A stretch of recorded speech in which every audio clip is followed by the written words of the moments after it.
Hey guys, Brad Danger here, and yes, before you say a single word in the comments, yes, you've been using these terms wrong your whole life, and I'm not even a little bit sorry to tell you that. All-wheel drive, four-wheel drive are not the same thing. They are not interchangeable. They are not basically the same deal like Lamborghini isn't a Porsche, and Porsche is, well, kind of a Lamborghini. And if your uncle has been telling you otherwise at every family barbecue for the last 15 years, your uncle is totally wrong. And it's time that someone said it. Welcome to the video. Let's fix your brain. Like, subscribe so we can hit 2 million subs by the end of the year, and let's go. Okay, let's start with AWD, all-wheel drive. In its simplest possible terms, all-wheel drive sends power to all four of your wheels. Revolutionary concept, I know. You can stop typing, well, actually, right now. But here's where it gets spicy, because not all-wheel drive is the same. There are three main flavors, and you need to know the difference.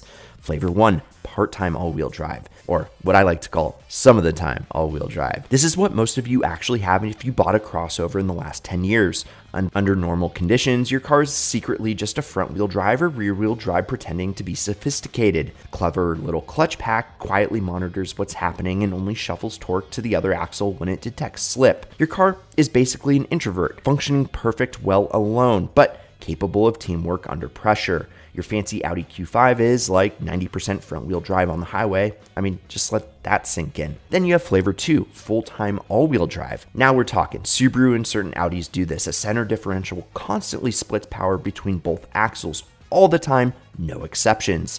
This is why Subaru owners have a personality about their cars. It's not a stereotype, it's just the physics. Full-wheel all-wheel drive genuinely is more capable on sketchy surfaces, but it does have more of a drinking problem. You're paying for that confidence, buddy, which might leave less money for a vape. And then there's flavor free, the hybrid all-wheel drive. This one's clever. Toyota does it infamously. Front wheels get a gas engine, rear wheels get an electric motor. Two totally separate systems working together. No drive shaft connecting front to rear. The second-gen Acura NSX and the Corvette E-Ray flip it. Big gas motors in the back, electric motors up front. It's engineering sorcery dressed up as a car, and I love it. So when you see a 4MATIC on a Mercedes or xDrive on a BMW or E4 on a Toyota, that's all-wheel drive. Different branding, same concept, wildly different price tags. All right, now we go to four-wheel drive, and this is where a certain type of person, you know the type, lifted truck, never been off a paved road, calls it a rig, gets very emotional. Real four-wheel drive is for body-on-frame trucks and SUVs.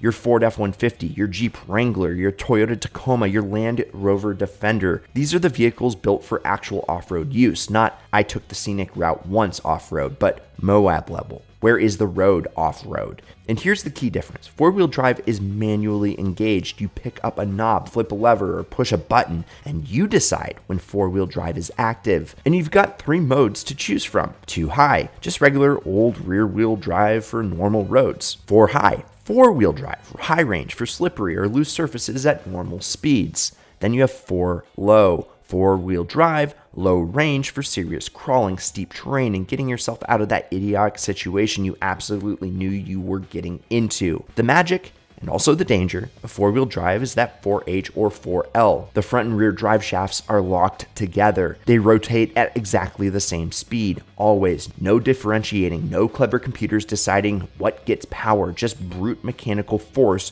going to all 4 corners simultaneously. And this is why, and I cannot stress this enough, you do not engage four-wheel drive on dry pavement, not on regular streets, not because I said so, because physics said so. When your front and rear axles are forced to rotate at the same speed, but you're trying to turn and your front and rear wheels are actually traveling different distances through a corner, something has to give. And that something is your transfer case, your tires, and eventually your wallet.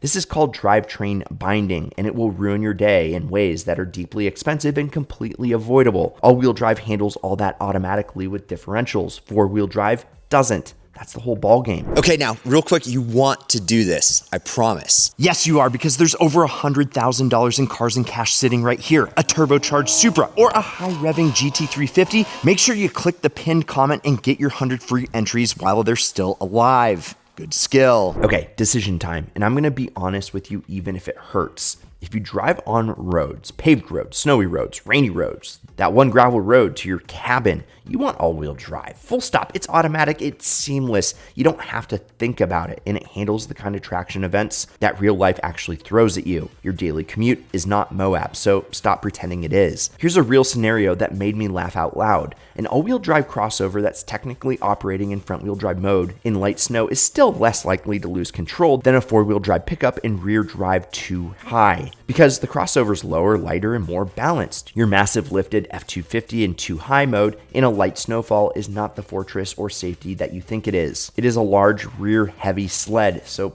be humble. Now, if you go off-road, real off-road, intentional off-road, the kind where there is genuine mud and rocks and terrain that would make a civil engineer cry, you want four-wheel drive. The manual control matters. I mean, 4Low specifically is a tool that all-wheel drive simply cannot replicate. Crawling down a steep descent at 1.5 miles per with maximum torque multiplication, that 4Low does something all-wheel drive just doesn't do. The Jeep Wrangler exists for this exact reason. And here's a simple table in your head. Close your eyes. All-wheel drive, snow, rain, commuting, dirt roads, crossover, confidence on a Tuesday. Four-wheel drive, trails, mud, rock crawling, actually using your truck the way commercials imply you use your truck. Now let me give you some points you didn't ask for, because that's why you're here. And like, subscribe so we can hit 2 mil by the end of the year. Hot take number 1. Most four-wheel drive truck owners do not need four-wheel drive. Yep, I said it. If you live in a suburb, drive to an office, and go off-road once every 3 years when you go camping, which means parking at a campsite accessible by a 2-lane paved road, you do not need a transfer case. You need a good tire and some honesty about your life. Your four-wheel drive has been in too high for 47,000 miles, and it knows. Then hot take number 2. All-wheel drive is not a substitute for winter tires. This one gets people so defensive, and I love it. Every winter, millions of all-wheel drive crossover owners feel invincible and drive like it, and then they just don't stop, because all-wheel drive helps you go. It doesn't help for braking. Your tires stop your car, not your drivetrain. A front-wheel drive with proper winter tires will outbrake, outcorner, and outsurvive an all-wheel drive car on all seasons, every single time. Essentially, a front-wheel drive with winter beats an all-wheel drive on all seasons almost every day of the week. Get your winners, people. They're not optional, just an excuse. Okay, hot take number 3. The marketing around all-wheel drive is genuinely absurd. Mercedes calls it 4MATIC. BMW calls it xDrive. Subaru calls it symmetrical all-wheel drive like it's a personality trait. Lamborghini calls it a Haldex-based all-wheel drive. Honda calls it real-time all-wheel drive, which sounds like they're differentiating it from fake-time all-wheel drive. They're all moving torque between 2 axles. The badges cost more than the engineering difference. And hot take number 4.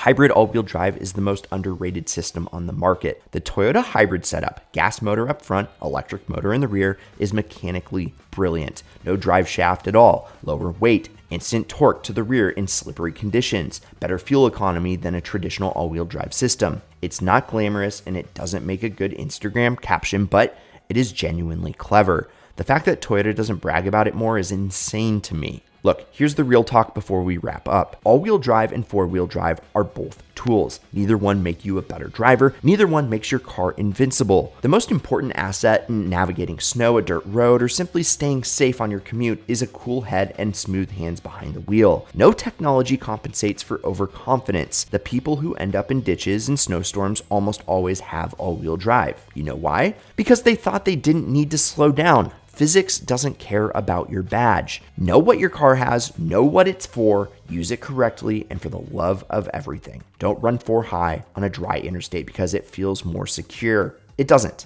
It's destroying your transfer case. Stop it. Now, if you learned something today, hit the like button. If you knew this all already, well, hit the like button 3 times. Just smash it. And clearly, you have excellent taste in YouTube channels. Drop in the comments. Do you like all-wheel drive or four-wheel drive? Do you like Haldex or do you like whatever Porsche's cooking up? I want to know. And if you have all-wheel drive or four-wheel drive, what do you drive and what do you use it for? I know so many F-150 drivers out in Florida that defend their purchase, but yeah, four-wheel drive ain't doing you much on a flat state like that. Also, subscribe if you're new, and remember to go to Win This Ideal Car because we are giving away 2 different cars. Yes, either this Shelby GT350 or the Mark V Supra plus $100,000 cash, 100 free entries down below. Okay, guys, I'm Brad Danger. This is Ideal, and promise me one thing, keep living the ideal lifestyle.